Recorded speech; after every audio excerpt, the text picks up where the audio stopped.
Okay, so I recently had a comment on one of my social media platforms, and I don't do these kind of videos, but I thought it was so appropriate seeing as we're this close to Easter. And Easter is where we celebrate the death, burial, and resurrection of Jesus Christ. And this comment that this person made was that we here at ConfederateShop.com and Crossroads Country Store, we conflate Southern culture and Southernhood too much with Christian zealotry.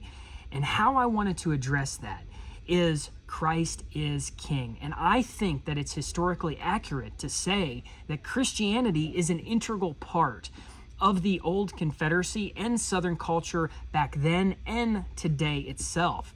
Now, whether you're reading the writings of Thomas Stonewall Jackson or Robert E. Lee or Jefferson Davis or any of the other Southern greats, even before these great Confederate men came on the scene, you understand that Christianity was an integral part of their society and culture. Were there a few men that were deists or weren't very outspoken about their faith? Sure, but I think it's pretty obvious from historical record that some of these Southern greats were very devout Christian men and followers of Christ.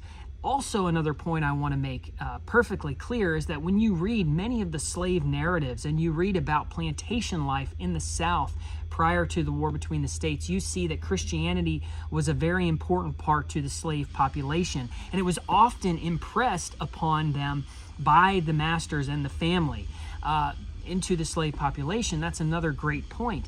But also the symbols that we have. I think there's a really good case that can be made for the Southern Cross itself. It's known as the Southern Cross for a reason.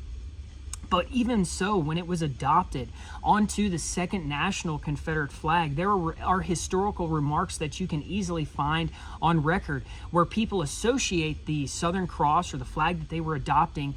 They likened it to the St. Andrew's Cross, or the symbol of their ancestors before them, their Scottish ancestors before them. So I think there's plenty of evidence to show that Christianity is an integral part of Southern culture and Southern society. ConfederateShop.com and Crossroads Country Store isn't going to apologize about that. So Christ is King. I hope you all have a fantastic Easter. Thanks for watching this video and supporting us here at ConfederateShop.com.